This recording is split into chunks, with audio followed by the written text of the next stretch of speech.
Dr. R.J. Rushdoony, RR 161C and 167, The Election of September 1992 period. From the Easy Chair, excellent colloquies on various subjects.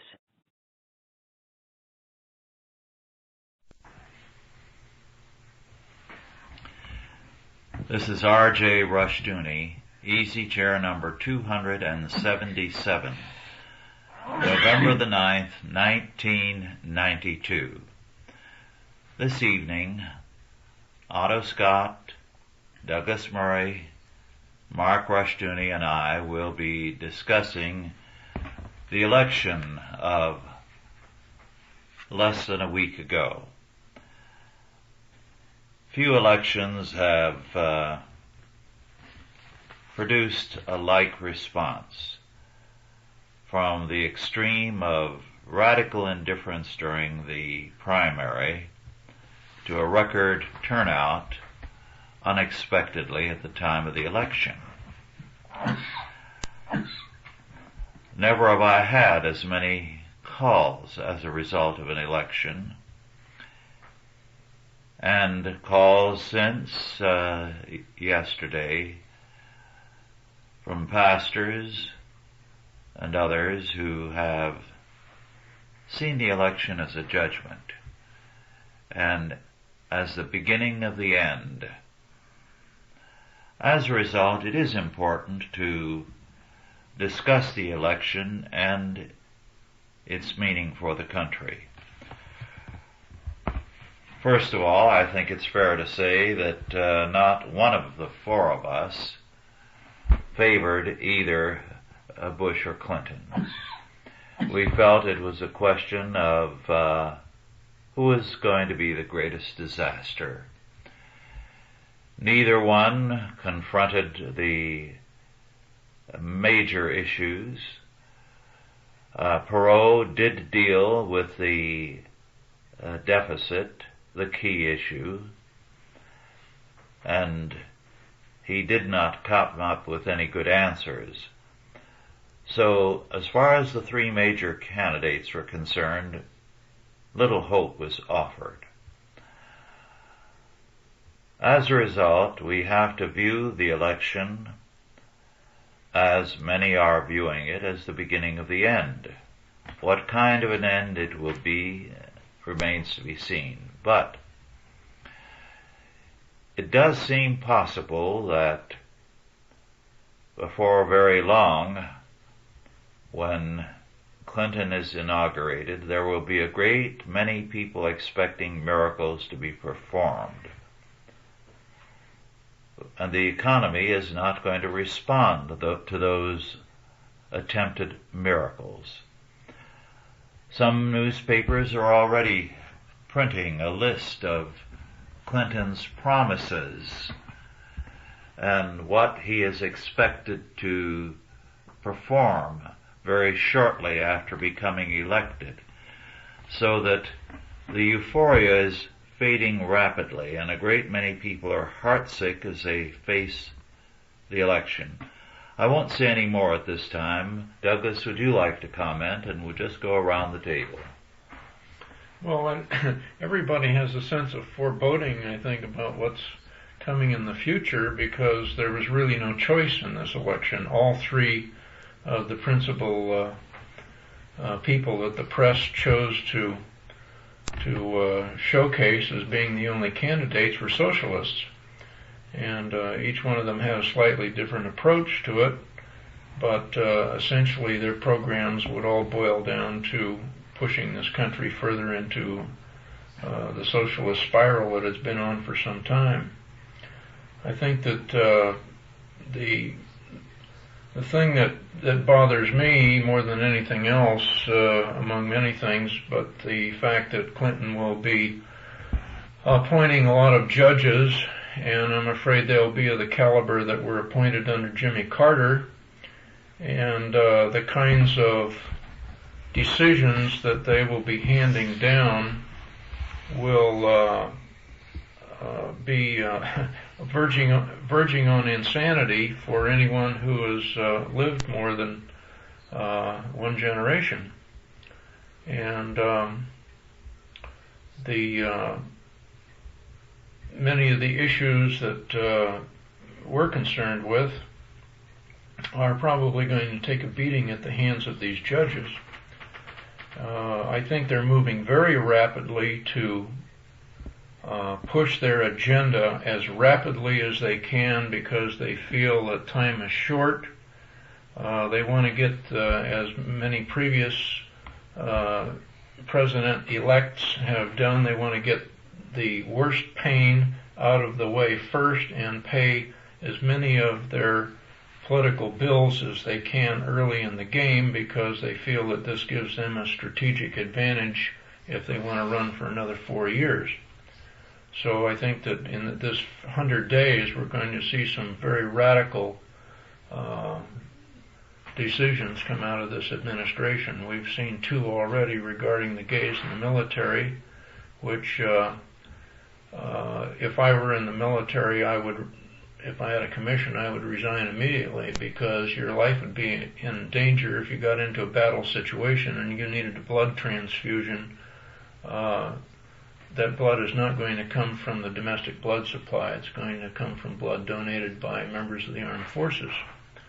And so that AIDS, I expect, if this goes through, will spread like wildfire through the military and there'll be no stopping it.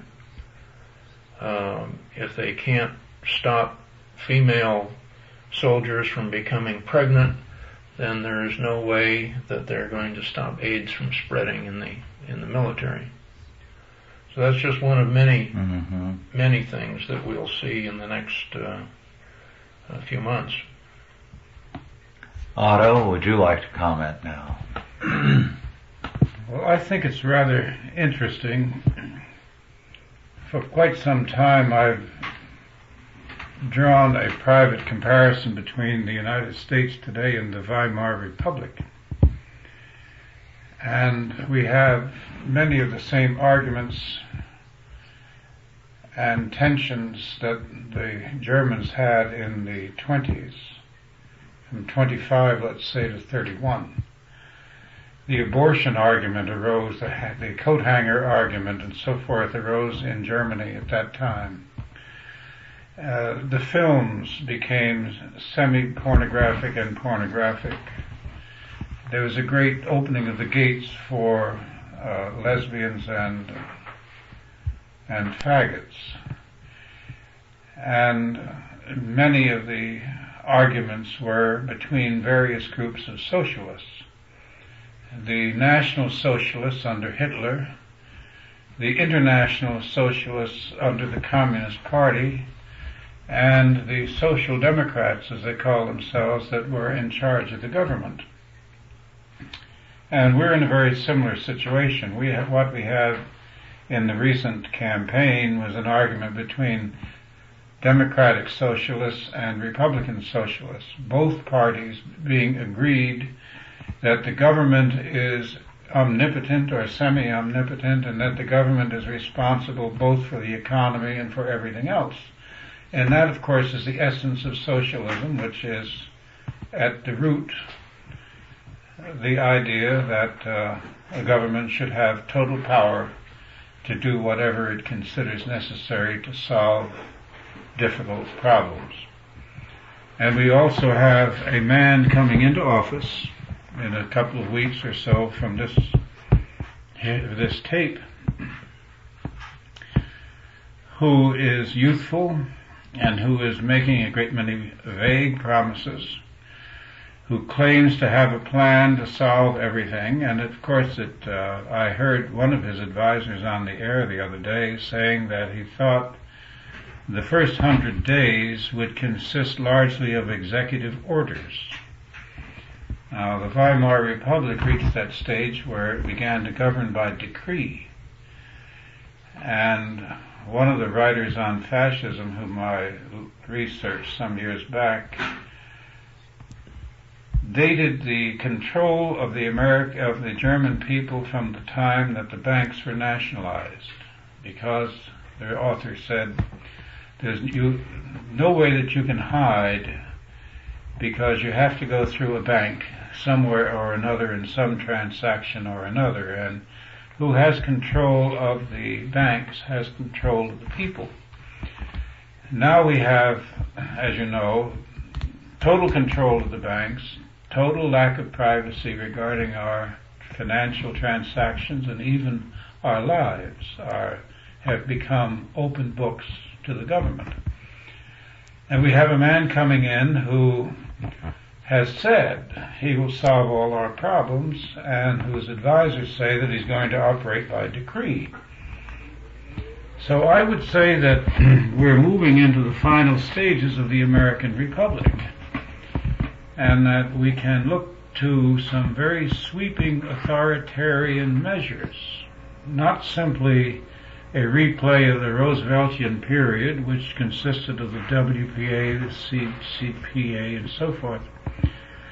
But we will have public works. He's already promised a $20 billion program of road building. We will have racial favoritism in the allocation of the jobs in the public works, which will not quite fit the majority idea.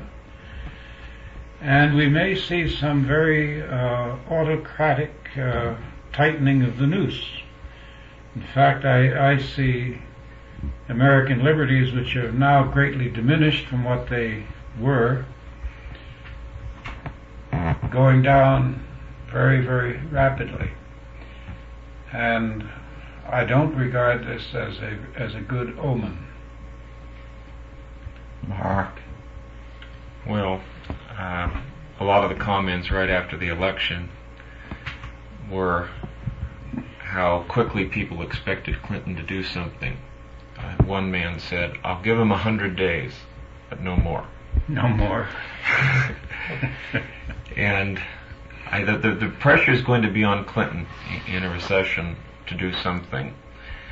And I remember a few months ago when during the Democratic primaries, they were kind of looking for somebody other than Clinton. Clinton appeared to be going nowhere. And about the only one who was still in the race was Jerry Brown. Others had to drop out because even though Clinton was very shaky in his support and his potential to go all the way to the convention looked shaky, the others ran out of money. Clinton hung on because he still had money and he still had an organization. And so the leftover from the Democratic primary has now going to become our next president. I think Clinton knows what straits he's in. I think, like you said, Otto, I think he's going to want to do something, and he's going to want to do something decisive. And I think he's more likely to want to do something major to try to get popular support. And I wouldn't be surprised at all if he did something regarding the national debt before his first term was up. Like repudiation? Something to that effect, something major. Because otherwise, I'm afraid he wants to do something that will sound very popular. And not paying off debt will sound very popular to a lot of people. But he's going to want to do as much as he can, because otherwise he doesn't want to be viewed as another Carter. If the Democrats have another Carter, they don't want to look at another 12 years of Republican rule. So he's going to want to extend this to more than 4 years. Well, the Germans got Hitler. They also got an international boycott, a financial boycott, which made it impossible for Germany to regain its footing by international trade, which of course was what it was better suited to do. It did continue trade with its immediate neighbors. But what Hitler did was to go into barter. He had a helmet shop, and he conscripted. He didn't use the term, but he conscripted all the laboring class and put it to work. And he paid no attention to debt whatever. He simply manufactured what you might say would be German scrip, because they had lost all their international banking connections. There was no hope of regaining them as long as Hitler was in office. So he went on his own road, and he applied socialism in the communist sense. It became a vast work camp, and he built the autobahns and so on and so forth. Now we're on the verge of a trade war, and the Democrats do not like the trade treaty with Mexico. The trade unions are against it. And the French, of course, it's not possible to have an international treaty if the French are privy to it, because they can't agree. They always destroy every international relationship there is. The French are going to lead Europe into a trade war against the United States, and the Japanese are going into a heavy depression. They've already lost 60% of their financial values in their stock exchange and their real estate. So we will be in a semi-Hitlerian situation. And the solution that he will take, if he wants to listen to his advisors, and he wants to do, as you said, stay in for 8 years, and he doesn't want to disgrace himself a la Carter, will be to set up a semi-authoritarian system, or an authoritarian system in the American style, with lots of sentimental words and helping people and investing in America and all these double-jointed words that they're so gifted at coining. Well, it's a bleak outlook. However, to look for a meager amount of hopefulness in the picture, I think we need to look at Congress. Not because Congress is anything good to look at, but because in this century we have seen, particularly since the Depression, two interesting episodes in our history. First, you have the radical control of Congress by President Franklin Delano Roosevelt. Congress jumped when he told it to jump. About the only time they broke with him was over the Supreme Court packing measure. Lyndon Johnson similarly had a remarkable control over Congress. I won't go into the likely reasons for it, but I was, for a magazine at the time, reading the Congressional Record regularly, every issue of it, every day. Oh, what a terrible chore. Yes, it was. But also an interesting one, because you went from Kennedy, with whom his own Congress was continually at war, so that Kennedy accomplished very little except his speech making. And suddenly you had every Democrat and a lot of Republicans falling into line when Lyndon said jump. And you wondered if they weren't being blackmailed or some such thing. Was it really a wonder? Well, he certainly had them in line. The attitude of a lot of congressmen was never again. So when Carter became the president, and they made all the trouble they could for Nixon and Ford, and then with Carter they made more trouble than they made for Nixon and Ford, because Carter felt that as a Democrat the party should fall in line and roll over when he said roll over, jump when he said jump, and so on. And Congress was in full-scale rebellion.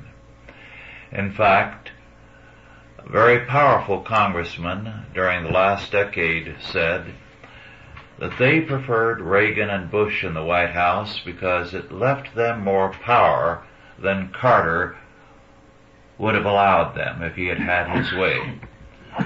Now, there are already hints that Congress is not enamored of the Arkansas boys. Outsiders are going to come in and tell them just how to run things, and Congress is already preparing to dig in its heels and say no at the first opportunity. That's the reason for the executive orders. Yes.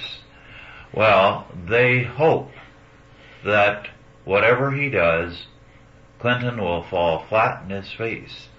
On the other hand, they're concerned. I heard from Washington a day after the wedding, the election, excuse me. But at any rate, the gist of it was that the horrible realization had hit Congress that they had such a clear-cut majority now that they could not blame the Republicans any longer. The Democratic Party was going to have to take the heat from now on for everything that went wrong. So this may give us a slim ray of hope that the White House and Congress are going to fall apart. Well, of course, if they fall apart, we fall apart. Of course, but we're going to anyway. So the hope is a grisly one, really. The alternative is a dictatorship. But the alternative is a dictatorship American style. Mm-hmm. And we are right on the edge of that now. Yes. We have it, in essence, but the people don't yet know it. Mm-hmm. Garrett, in, I believe, 1939, wrote a book, The Revolution Was. Yeah, very good book. Yes. A slim book, well worth reading if you can locate it. But he had been the editor for years of the old Saturday Evening Post. And what he was trying to tell the American people was that the Republic is dead. A revolution has taken place. You're not going to feel the chains for some years to come, but everything is in place. Well, it's masked to a great extent by the licentiousness of the popular culture. Yes. Which will probably continue. With a president who wants to put gays, I hate to use the word, there's nothing gay about those sad types, but who wants to put them into the military is obviously going to open the gates to whatever. You will see explicit sex on regular television and the whole works. And that is a great distraction. Mm-hmm. For most people, that's liberty. That's what they think liberty consists of. They don't realize that it consists of the freedom to do what you want to do instead of what you're supposed to do by the government or whoever. And in any event, liberty of intellect, liberty of opinion, of expression, will come under, I would imagine, severe restrictions. I think that conservative think tanks have reason to fear.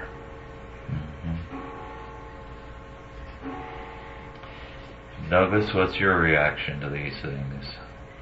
Well, I'm just reading today, the Detroit News and Free Press reported that, I don't know if you remember seeing on television the women that were attacked during a Freedom Festival fireworks celebration in Detroit, and the police stood by and turned their backs and did nothing and walked away while these women were being beaten by a mob.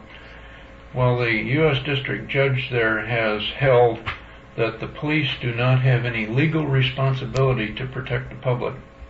Yes, I saw that statement. Who are they supposed to protect? Well, I think it shifted. They are their point of view apparently is that their principal efforts are directed to arresting lawbreakers, not protecting law-abiding citizens. Well, if a woman is being beaten in front of their eyes, isn't somebody breaking the law? Well, they don't want to get hurt, and we saw that in Los Angeles. Well, that's their excuse, but what's the judge's excuse? Well, that's what I said earlier, that we're going to see more of these kinds of judges, because I suspect that this particular judge was appointed by Carter. If I remember correctly, these were white women that were beaten by black women. Yes. And I think that's an interesting point, and I think it's time to say these things when they occur. I wonder, and I think this is a good time to bring it up, in the National Review West for November 16, 1992, there was an editorial, Race and Other Matters. Did you see that? I don't recall it. Well, let me read it. It's only about 4 paragraphs, very short ones. And I read it now. Reverse discrimination is a recipe for racial strife. Opponents of affirmative action programs have long argued. Take Los Angeles, where self-proclaimed black and Hispanic leaders have been battling over whom the Board of Education should choose to be school superintendent. These leaders are more concerned about getting an appointee of their own color than about improving a district that does not educate its kids. The situation is an echo of what happened a few months back in San Francisco. When the school board there chose an Hispanic superintendent, various black leaders decried this decision as blatantly racist and even threatened to start their own black board of education. UC Berkeley was the scene of a similar flare-up when sociology students denounced the hiring of a well-qualified French-born scholar. The protesters said that as a white, he wasn't equipped for a post that included teaching Chicano studies.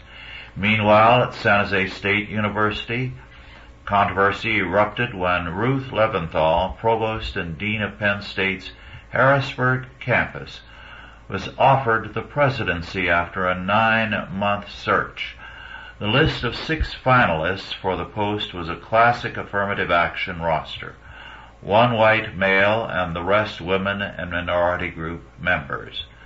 But the choice of Leventhal brought an outraged response, nevertheless, from Asian and Hispanic faculty, who said she had no experience dealing with people like them. In all these cases, we see the natural result of the ethnic spoils system. What proponents of affirmative action said would never happen, hiring by race and ethnicity, is exactly what is happening before our very eyes, writes Professor at Berkeley Aaron Wildowski. Without reliance on merit, there will only be racial and ethnic warfare, notes Mr. Wildowski. Remember that when you hear politicians boasting about opposition to racism and endorsing affirmative action to prove he's sincere. An excellent phrase there, ethnic spoils system. Mm-hmm. That's what we have, and it's a monstrous evil. Well, yes. I heard tonight on the radio some performance artists, that's a great phrase. These are people who put on an act and call it art, and some others who have been getting government subsidies, glorying over the hope that Mr. Clinton, when he comes in, will restore those subsidies. And what we have is an administration that's going to represent the composition of the Democratic Convention. All the minorities, excepting all the official minorities. I mean, we're all minorities, but some of us are not officially recognized. I imagine that the people at the National Endowment for the Arts are just counting the money. Yes. Just waiting for the armored trucks to back up to the door. There was something else. On Crossfire, there was a dialogue between Sununu and that horrible wretch Tinsley, and Elliot Abrams, whom I'm slightly acquainted with, and that Harvard law professor, the flashy one, who wrote the book Chutzpah. I can't think of his name. Dershowitz. Yes, I have a block against his name. Yes. They were talking about the release of the indictment against our former Secretary of Defense 4 or 5 days before the election. and also the repetition, and in this case the second indictment that was handed down included a note signed by Cap Weinberger to the effect that Vice President Bush at the time knew something about the Iran-Contra affair. And Dershowitz made it very clear that he thought that the Secretary of Defense should be indicted for this, and that he hoped, if he was convicted, that he would then rat on Bush and turn him in. And then you could almost see him salivate over the hope that they could put a former President of the United States before the bar. And he said, well, the alternative, he said, would be amnesty. He said we should forgive them all, forgive Pollard, and forgive everybody. Now, this equating of a traitor, a convicted traitor, with a former Secretary of Defense, Yes. so shocked Sununu that he turned his face away from the camera. Mm-hmm. But that's what we're confronted with. I'd like to throw in a little item from the news today, which ties in with this matter of all the minority groups salivating to get their demands in and have their wrongs, real or imaginary, and usually very ancient, settled. The Hawaiian people are now demanding a restoration of what has been taken from them. A few are demanding restoration of the monarchy and independence, but most of them have a vague demand that something has to be done to right the wrong done to them. Well, I recall as a student reading a book by a Hawaiian who was associated with the Bishop Museum in Hawaii, write about the monstrous evils of the monarchy and how the commoner was mistreated, that he was treated as animals are. But with all these people, they glamorize their past and feel that any wrong done by Americans must be magnified 1,000-fold so that they can claim their ostensible rights. Douglas, you had something to say.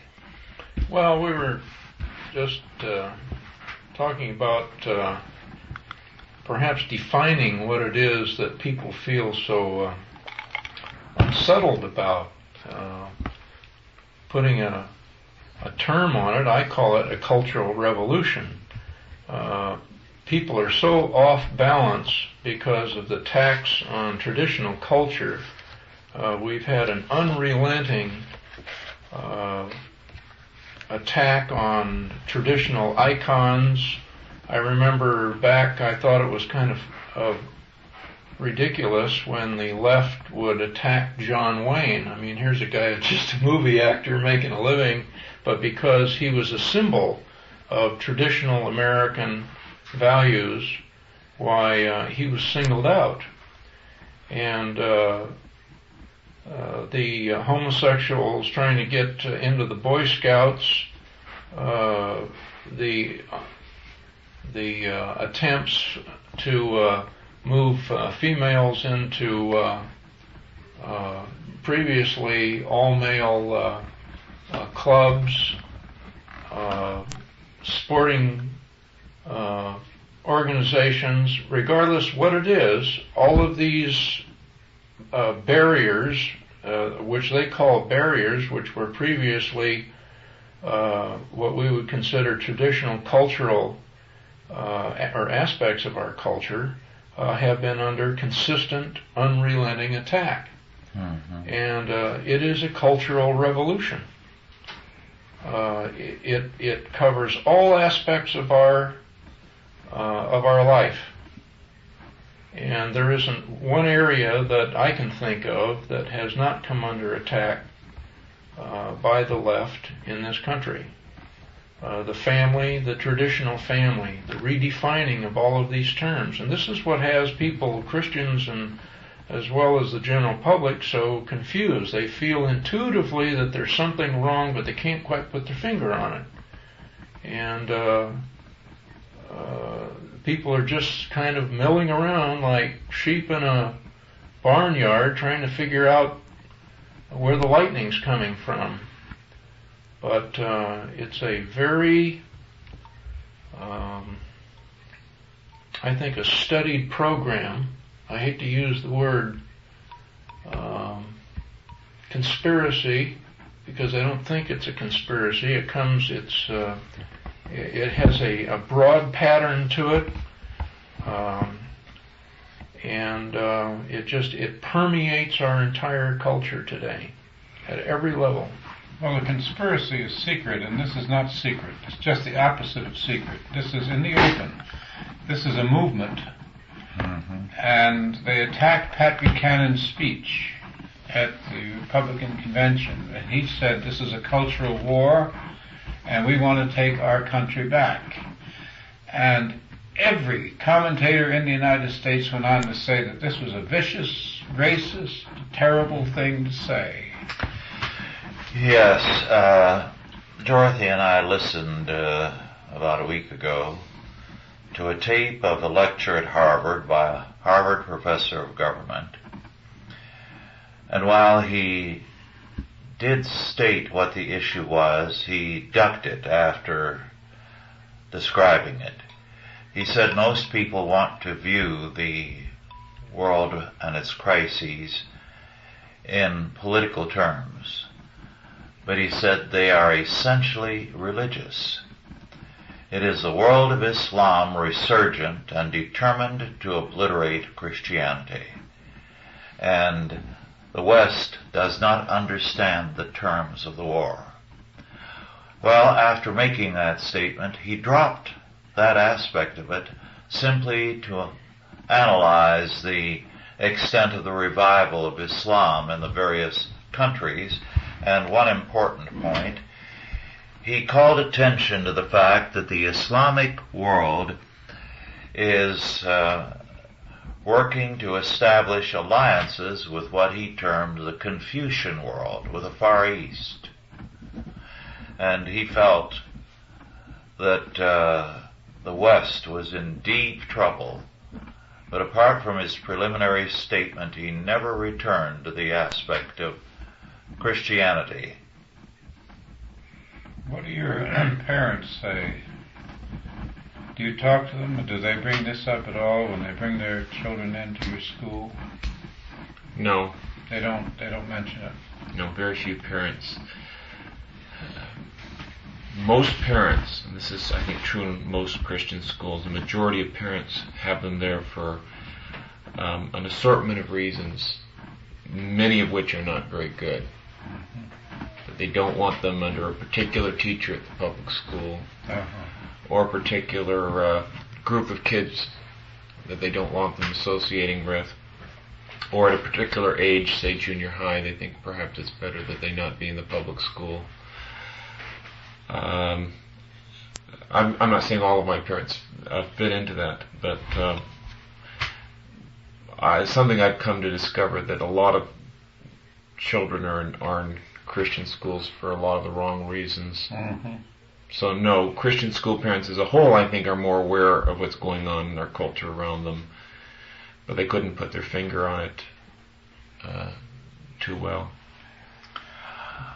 I read a book recently, and I intended to bring it with me tonight, but forgot.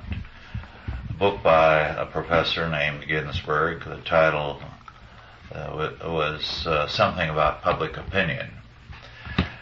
And what he very carefully pointed out and documented there was this, that what we have seen, beginning with the French Revolution, is the extension of the franchise, of the power to vote, to one group after another.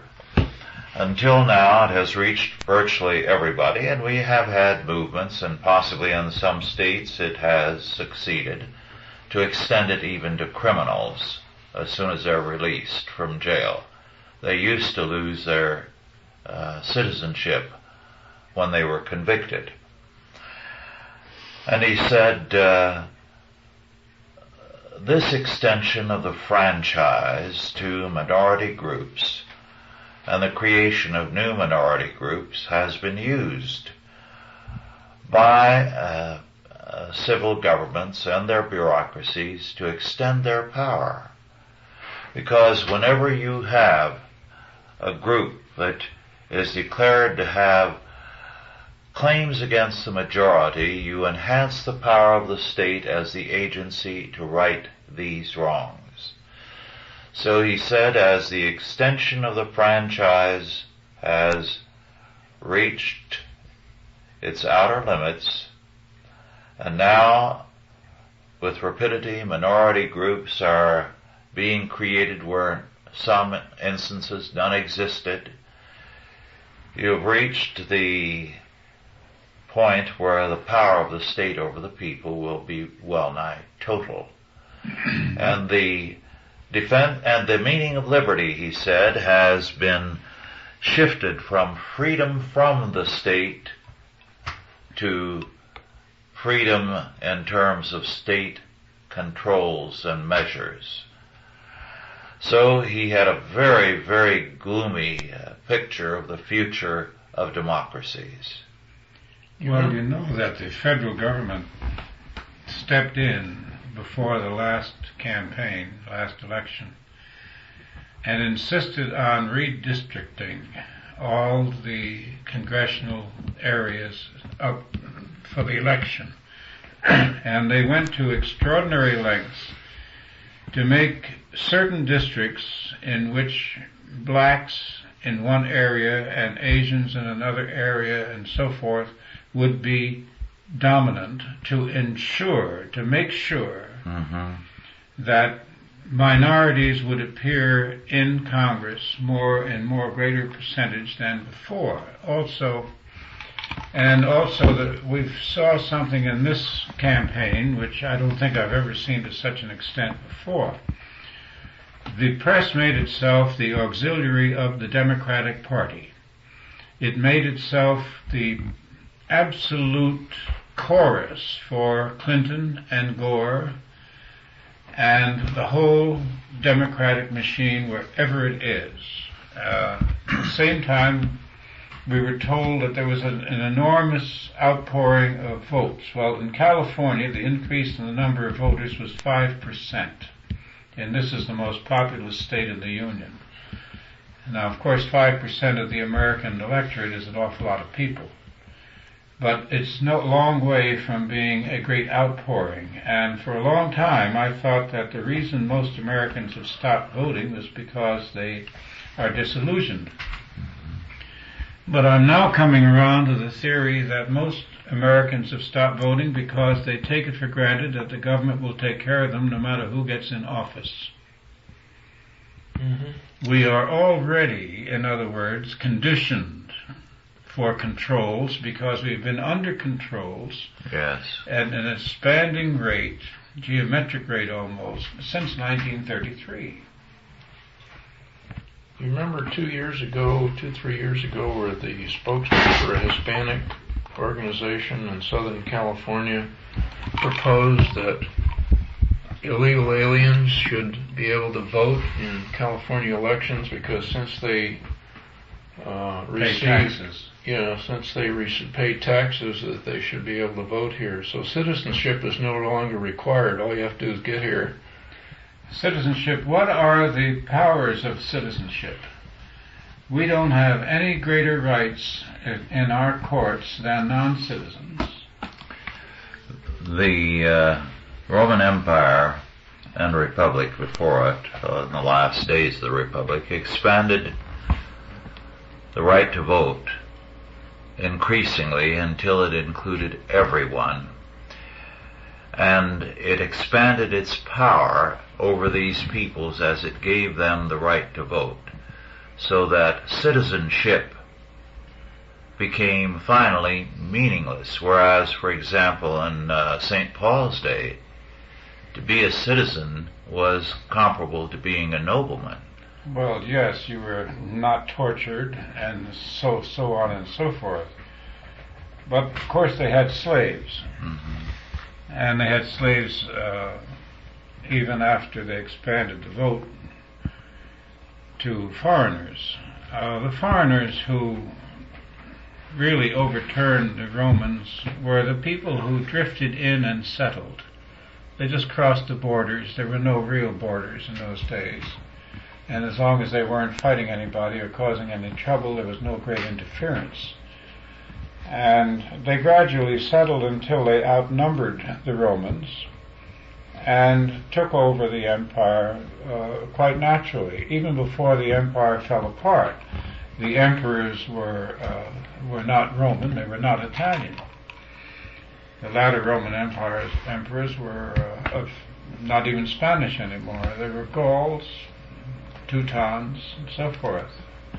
Otho, all the others.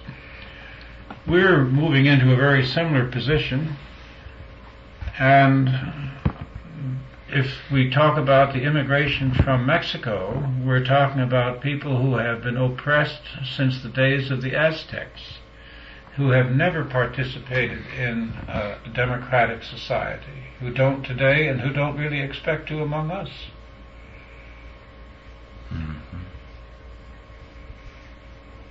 Mark, did you have something to say? Well, what Otto was saying a few minutes ago was on voting. It strikes me, I notice after every election, I notice how out of touch I am with what other people must be thinking.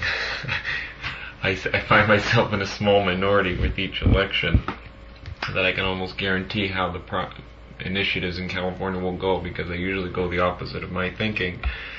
But I think something that's telling on how people don't know what they believe, and they don't know what to vote for, so they vote for a line. The best illustration I think of that is the undecided votes. How such a large percentage of people remain undecided right up into the election. I'm surprised they don't do exit polls of people coming out of the polls and say how many were undecided after they came out, because it seems hard to believe that somebody, after all these months of campaigning, can't decide who they're going to vote for. It's because they don't know why they're voting for the person they are. You know, whether it's, well, he's youthful, he has new ideas, and all sorts of irrelevant ideas. And after people have gone through public education, well, then Clinton and Bush and the standard party lines about, you know, we'll stand up for America, and if we all pitch in there and roll up our sleeves, we'll do it. They all sound alike, and they all pretty much are alike. What are people going to vote for? I mean, what are the candidates offering them? Do the people really have any firm beliefs? I'm not sure people even have any firm beliefs. Well, I'm not sure there's a core of American values or any values in the electorate that we can pull from. There's a core of American values, but people are questioning just. You know, they find themselves in a minority, and it makes them feel very uncomfortable. And many people, that's, you know, the reason they remain undecided is because they're hoping that they'll get some flash of insight that'll clear away all that fog. And I think one of the most important things that Howard Phillips had to say is vote your beliefs.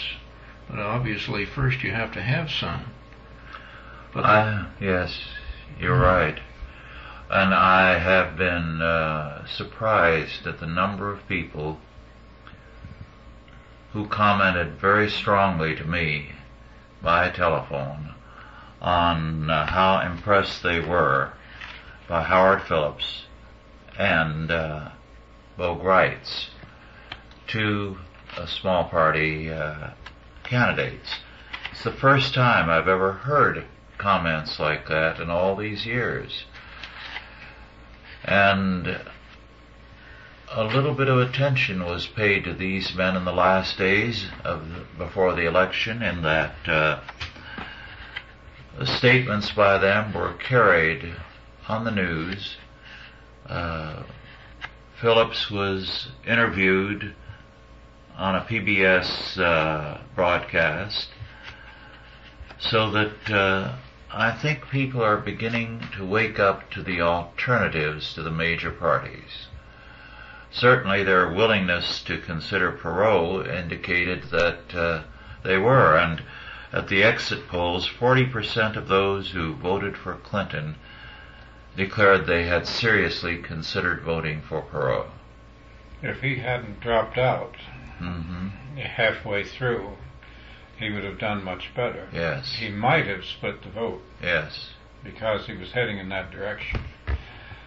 But he didn't know when to shut up either. His excuses for dropping out in the end became too bizarre. But he did point, by his appearance, he did highlight, you might say, the hollowness of the two major parties. Yes. They didn't discuss the issues. They didn't discuss immigration. They didn't discuss crime. They didn't discuss the national debt. They didn't discuss pornography. They didn't discuss abortion. They didn't discuss any of the issues that people think about. And neither of them changed any minds. What they did was they gave us an advertising program, all glitz, no substance, and everyone was sick after the election. Yes. Because there's a sick feeling that we've got a president who's not up to it, just as we got rid of a president who wasn't up to it. Both Bush and Clinton looked childish up against Perot. Not that Perot was right, nor that he was that much different, but at least he confronted one issue, the national debt. And he wasn't afraid of them. He wasn't afraid to talk. Of course, if you have $3,000 million, it gives you a certain amount of chutzpah. He couldn't be fired, and he can't go broke. He thinks he can. He's afraid, I believe, that he might go broke because I understand that most of his money is in treasury bonds. And it's hard for me to admire his intellect if he's put most of his money there. Yes. And if the national debt is repudiated by Clinton, he's wiped out. He can join the Japanese in being nervous about where his money's going to go. He did have some very funny sayings, though. Yes. At least he brought a little wit, a little humor into the thing, because otherwise it was Dirgeville. Well, some of the financial commentators feel that we'll see gradually escalating inflation, at least 2% by the end of this next year. Well, R.E. McMaster feels that we could be in war by 95. With whom? We'll create an enemy. Who would have guessed we'd ever be at war with Iraq? 3 weeks beforehand. We created that one. Yes. And killed 180,000 civilians, which is a pretty good war. And that's how Roosevelt solved the problem of the Depression. He put us into war. Well, Bush would have been reelected if he had had that war a year later. Yes, his timing was off. But let me just add this, Douglas. R.E. McMaster in the late 70s predicted that in the 90s we would be in wars. Well, it does take people's mind off of the economy to a certain extent. Well, it solved the Depression. Jobs didn't come back in the landscape until toward the end of 38, and it began with the defense industry, and even I got involved in that, and I took a course in welding. And I learned how to make a straight vertical overhand weave only with steel. You know, it's more complicated than that. And it came in with wage controls. And you may see that again. You may see all this. Well, Dole, remember, Bob Dole, remember he pointed out that the wars of this century were democratic wars, Oh yes, that used to be a regular Republican argument every election until Bush came along and started kidnapping people like Noriega and putting them on trial here, a la Israel. Although after all these years I now find out you're a welder. Maybe one of these days we'll learn that you were a professional boxer or a wrestler too. No, I was never that stupid. But I thought it would be good to pick up a trade of some sort, or semi-trade. Yes. Well, the election will be followed by the inauguration, and that will be important. In January, we will see what this whirlwind program of Clinton's will be like. And we will see how Congress reacts to a Clinton presidency, the Democrats in Congress. I suspect they will give him a breathing space and then begin to pressure him and resist him. There has been a heavy turnover in Congress, more than in years. Yes, there's 100 new congressmen, but mostly Democrats. The press is just gleeful over the prospect of another Camelot. They think that the wives of the two, the president and vice president-elect, are going to recreate the Kennedy era. I prefer Jay Leno's scenario. We have a governor of Arkansas and a senator from Tennessee. He said it'll be like having Bo and Luke Duke in the White House. I heard somebody else say that Little Abner and Lady Macbeth were going into the White House. Yeah. I also know that he's offered in New York during the primary to set up a kosher kitchen in the White House. It'll be interesting to see if he follows through on that promise. That's a fairly easy promise, although the food might be a little boring. Well, our time is about up. Is there anything in the way of a last statement that any of you or each of you would like to make? Well, hold on to your hats. Otto? Well, I think you're going to see tyranny American style. I think we already have it and have had it for some years. Well, thank you all for listening. I think we can take heart in all of this, in that God is bringing this present humanistic order down. We're going to pay an ugly price before it's over. But I do believe we are on the last days of socialism and humanism. I do not see how, after the reckoning begins, the American people can continue to be enchanted with either the Republicans or the Democrats. I suspect there will be great changes ahead, some very difficult ones to take, but ones which in the long run I trust will make us a much more free people. Well, thank you all for listening, and God bless you. Authorized by the Chalcedon Foundation. Archived by the Mount Olive Tape Library. Digitized by ChristRules.com.